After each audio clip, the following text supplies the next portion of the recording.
दोस्तों, जैसे ही ब्रिटेन में बोरिस जॉनसन ने इस्तीफा दिया था और लिज ट्रस यूनाइटेड किंगडम की नई प्रधानमंत्री बनी थी, वैसे ही ब्रिटेन की फॉरेन पॉलिसी में काफी बड़े बदलाव किए गए थे। लेकिन काफी बुरी बात थी कि ये बदलाव भारत को लेकर पॉजिटिव न होकर नेगेटिव थे, जिसके तहत ब्रिटिश गवर्नमेंट ने भारत को लेकर अपनी फॉरेन पॉलिसी पूरी तरह से बदल ली। लेकिन इतने बड़े बदलाव के बाद जिस तरह की स्थिति का सामना ब्रिटेन को करना पड़ा, उससे अब ब्रिटेन को अपना सबक मिल चुका है और अपनी गलती सुधारने के लिए उन्होंने काफी बड़े कदम भी उठाए हैं। आपको याद होगा कि कुछ समय पहले हमने ब्रिटेन की अर्थव्यवस्था से जुड़ी काफी सारी खबरें आपको बताई थी, जिसमें ब्रिटेन की खस्ता आर्थिक स्थिति और यूक्रेन युद्ध की वजह से आए ऊर्जा संकट के बारे में जिक्र किया गया था। आपको बता दें कि ब्रिटेन की आर्थिक स्थिति इतनी खराब हो गई कि साल 2023 में ब्रिटेन की अर्थव्यवस्था 1.2% तक सिकुड़ेगी। वहीं पर यह ट्रेंड साल 2024 में मात्र 0.9% के एक्सपेंशन के साथ खत्म होगी। यानी ब्रिटेन की अर्थव्यवस्था अगले 2 सालों में कुछ खास अच्छी परफॉर्मेंस नहीं दिखाने वाली। यानी इतनी सारी चुनौतियों और अस्थिरता के सामना करने के बाद अब ब्रिटेन ने ऋषि सुनक के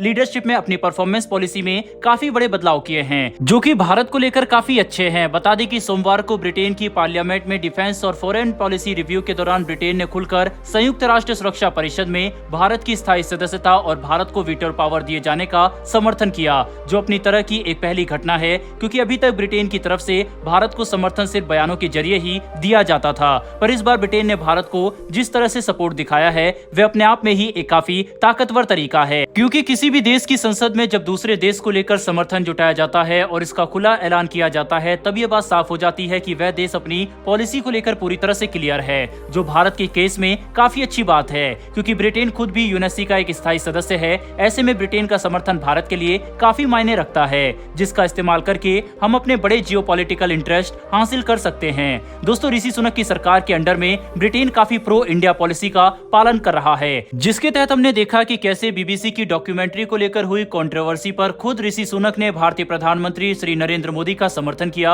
और ये बात तक कह दी कि भारतीय प्रधानमंत्री का जिस तरह का चरित्र चित्रण बीबीसी की डॉक्यूमेंट्री में किया गया, वे उसे मान ही नहीं सकते, क्योंकि वे प्रधानमंत्री नरेंद्र मोदी को व्यक्तिगत तौर पर काफी अच्छे से जानते हैं। उनके इस बयान ने दुनिया भर में काफी सुर्खियां बटोरी, जिसने इस पूरी कंट्रोवर्सी पर भारत को काफी सपोर्ट भी दिलाया। दूसरी तरफ हमने देखा कि जब ब्रिटेन की पार्लियामेंट में कुछ पाकिस्तानी सांसदों ने बीबीसी की डॉक्यूमेंट्री को लेकर भारत पर हमला करने की कोशिश की थी, तब ऋषि सुनक ने उन सभी की बोलती बंद कर दी और ये बात साफ कर दी कि उनकी लीडरशिप के अंदर ब्रिटेन में कोई भी भारत विरोधी गतिविधि नहीं हो सकती और वे भारत के खिलाफ किसी भी तरह के प्रोपेगेंडा को बर्दाश्त नहीं करेंगे। वहीं पर ऋषि सुनक के इसी कड़े रुख ने ब्रिटेन के अंदर भारतीय डायस्पोरा को काफी ताकत भी दी, जिसका असर ग्राउंड लेवल पर आसानी से देखा जा सकता है। साथ ही ब्रिटेन की प्रो इंडिया पॉलिसी का एक और उदाहरण भारत ने तब देखा जब G20 की मीटिंग के दौरान ब्रिटेन ने भारत का काफी समर्थन किया और भारत को G20 की प्रेसिडेंसी मिलने पर भी ब्रिटेन काफी खुश था, जिसके तहत ब्रिटिश गवर्नमेंट ने G20 के एजेंडा के तहत भारत के साथ मिलकर काम करने और वैश्विक परेशानियों को हल करने पर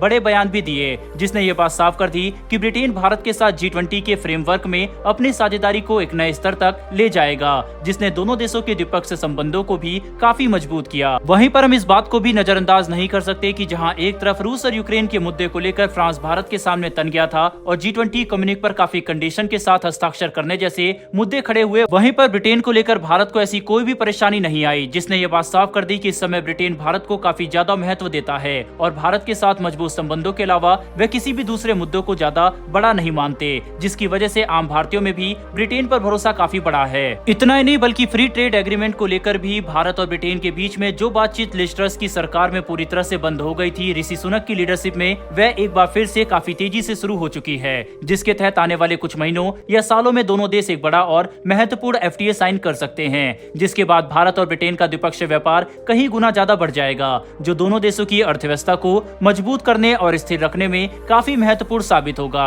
साथ ही ट्रेड और डिप्लोमेसी के मामले में भारत का भरोसा जीतने के लिए ब्रिटेन ने रशियन क्रूड ऑयल के मुद्दे पर भी ये कह दिया था कि उन्हें इस बात पर कोई भी फर्क नहीं पड़ता कि भारत रूस से कितना क्रूड ऑयल खरीद रहा है, जिसने ब्रिटेन पर भारत का भरोसा काफी ज्यादा मजबूत कर दिया। ऐसे में अब इस बात से इंकार नहीं किया जा सकता कि अगर ब्रिटेन भारत को ऐसे ही खुला समर्थन देता रहा तो आने वाले समय में ब्रिटेन भारत के कुछ सबसे महत्वपूर्ण इंटरनेशनल पार्टनर्स में से एक बनकर सामने आ सकता है। वहीं पर यह बात भी साफ है कि ऋषि सुनक की लीडरशिप में ब्रिटेन भारत को लेकर पूरी तरह से यूटर्न ले चुका है, जो भारत के लिए काफी अच्छी बात है। बहरहाल दोस्तों, ब्रिटेन की पार्लियामेंट में भारत को इस तरह का समर्थन देना यूएन के मुद्दे को लेकर आपकी इस पर क्या राय है, कमेंट बॉक्स में लिखकर जरूर बताइएगा। साथ ही हमारी आने वाली डेली वर्ल्ड अफेयर से जुड़ी ऐसी वीडियो के लिए चैनल को सब्सक्राइब कर बेल नोटिफिकेशन अवश्य दबा लें। फिर मिलेंगे ऐसी एक नई वीडियो के साथ। धन्यवाद। जय हिंद।